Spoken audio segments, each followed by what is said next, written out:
అందరికీ నమస్తే. భారత్ ఇతిహాస్ యూట్యూబ్ ఛానల్కు స్వాగతం, సుస్వాగతం. నేను మీ వెంకట్. సో ప్రేక్షకులు, మనము ఇన్నాళ్ళు తులసి చందు కమ్యూనిస్టు ఈవిడ గురించి మనము వీడియో ఎప్పుడు చేయలేదు, కానీ ఇదే మొదటి వీడియో.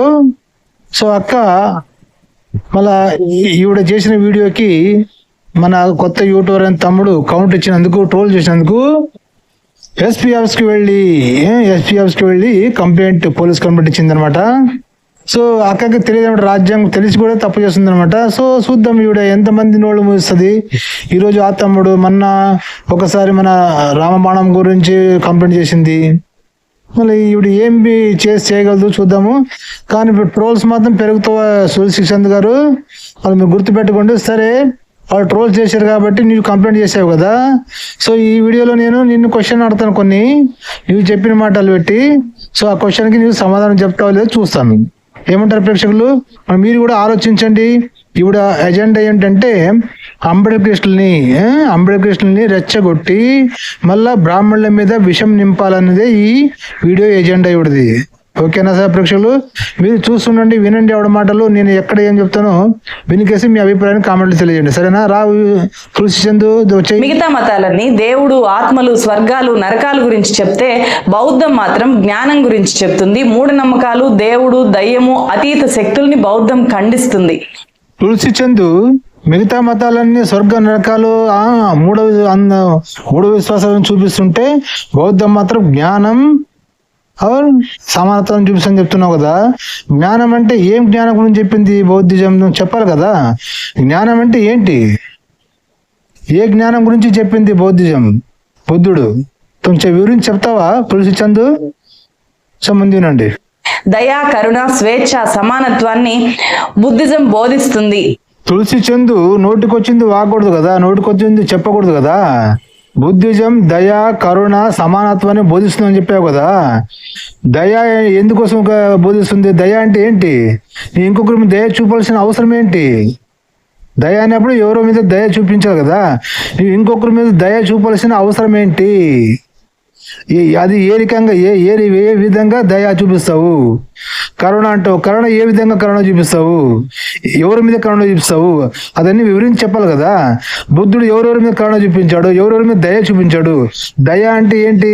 ఎవడైనా ఆకలితో ఉంటాడు, వానికి అన్నం దానం చేయడము, లేదా ఎవడో ప్రాణ భిక్ష ఎడతాడు, వానికి దయ చూపించడము, ప్రాణ భిక్ష పెట్టడము, ఇవన్నీ దయలోకి వస్తావు కదా. సో బుద్ధుడు ఎంతమంది ప్రాణాలకి దయ చూపించాడు, కరుణ చూపించాడు. సమానత్వాన్ని కోరుతుందని చెప్తుందని చెప్పావు కదా తులసి చందు. సమానత్వం అంటే ఏంటి? సమానత్వం అంటే ఏంటి? ఏం సమానత్వం ఉండాలి? మనుషులందరూ సమానత్వం ఉండాలా? మనుషులందరూ బుద్ధిస్టులు ఎంతమంది అంతమంది ప్రాపర్టీ ఆస్తులు సమానత్వం ఉండాలా? ఏ సమానత్వం అంటే ఏ విషయంలో చెప్తున్నావు సమానత్వాన్ని వివరించి చెప్పు. నెక్స్ట్ వీడియోలో నా క్వశ్చన్కి ఆన్సర్ ఇవ్వాలా. ఓకేనా ప్రేక్షకులు? నేను అడిగేది కరెక్ట్ ఉంది కదా. సమానత్వం అంటే ఏంటి? సమానత్వం అనేది సనాతన ధర్మంలో ఉంది తులసి చందు. బుద్ధుడేమి కొత్తగా సృష్టించలేదు, అన్ని మొత్తం సనాతన ధర్మం ఉన్నట్టువే కాపీ కొట్టుకుని చెప్పాడు, అవునా? కానీ బుద్ధుడు రాజ్యం వదిలి వెళ్ళిపోవడానికి కారణం ఏంటో తెలుసా నీకు? ఒక బ్రాహ్మణుడు వాని భవిష్యం చెప్తే, పుట్టినప్పుడు వాని భవిష్యం చెప్తుంటే వీడు అయితే పెద్ద రాజుని అవుతాడు, లేదంటే సన్యాసి అవుతాడు అన్నందుకు, వానికి ఒక్కగానొక్క కొడుకుడు ఉన్నందుకు వాని అంతఃపురంలోనే పెంచాడు తండ్రి. అంతఃపురంలోనే బయటికి వెళ్ళినట్లు పెంచితే ఒకరోజు ఒక భిక్షుకుడు కనపడ్డాడు గౌతమ బుద్ధుకి భిక్షుడు కనపడిందంటే ఇదేంటి వీడు ఇలా ఉన్నాడు కనుక ఆమెన ఈ జ్ఞాన మార్గంలోకి వెళ్ళాడు. ధ్యాన మార్గంలో కాదంతా హిందూ ధర్మం లేదు. కానీ అక్కడ ఏం ధ్యానంలో వెళ్ళాడు? భార్యకి చెప్పకుండా భార్యని వదిలేసి అర్ధరాత్రి వెళ్ళిపోయాడు.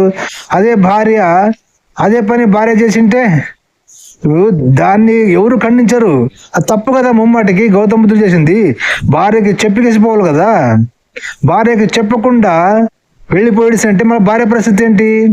రేపొద్దున గౌతమ బుద్ధుడు భార్యని ఆ పని చేసేపంటే చెప్పకుండా వెళ్ళి రూపాయలు పారిపోయి ఉంటే ఏం చేసేవారు? మీరే నానా రకాలుగా మాట్లాడేవారు కదా ప్రేక్షకులు. ఇది గౌతమ బుద్ధుని చరిత్ర. గౌతమ బుద్ధుడు సమానత్వం కోరాడు చెప్తుందంటే సమానత్వం అందరూ చెప్తారు. సమానత్వం ఎక్కడుంది? చూపించాలి కదా. ఇప్పుడు ఎంతమంది బుద్ధిస్టులు ఉన్నారు, అందరూ సమానత్వం ఉన్నారా? సమానత్వం అంటే ఏంటి, మెయిన్ ఉద్దేశం అది చెప్పాలి మీరు. ఏం ప్రాపర్టీ ఆస్తులను సమానత్వం ఉండాలా, మనుషులను సమానత్వం ఉండాలా, దేంట్లో సమానత్వం ఉండాలి అది వివరించి చెప్పు తులసి చందు. చెప్పడం చాలా ఈజీ, నా నూరు లేని నా ఎమకలేని నాలిక ఏదైనా చెప్తుంది, కానీ అది ఆచరణలోకి తెచ్చారా? ఈరోజు బుద్ధిస్టులు అందరూ సమానంగా ఉన్నారా? అది చూపిస్తావా? బుద్ధుడు చెప్పింది అందరూ పాటిస్తున్నారా? అందరూ సమానత్వం ఉన్నారని చూపించాలి కదా. ఏమంటారు ప్రేక్షకులు? సో ముందునండి అని చెప్పి బౌద్ధ మతాన్ని స్వీకరించిన తర్వాత అంబేద్కర్ అన్నారు, హిందూ మతంలో అంటరాని వాడిగా పుట్టిన నేను హిందువుగా మాత్రం చనిపోదలుచుకోలేదు. సో తులసి చందు ఇప్పుడే కదా చెప్పాను నేను, నోటికొచ్చింది వాగకూడదని ఆధారాలు చూపించాలి. హిందూ మతంలో ఏమన్నాడు అంబేద్కర్ గారు?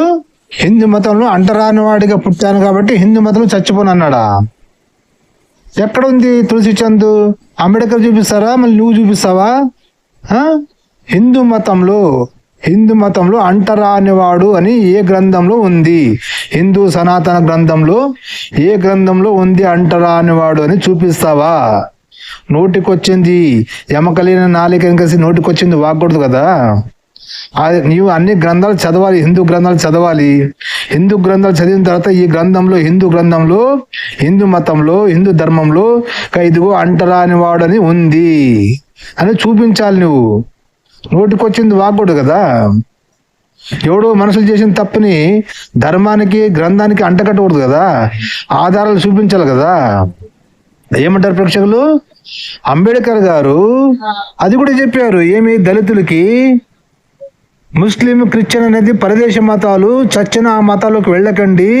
బుద్ధిజం అనేది మన దేశం మతం కాబట్టి బుద్ధిజంలోకి వెళ్ళండి.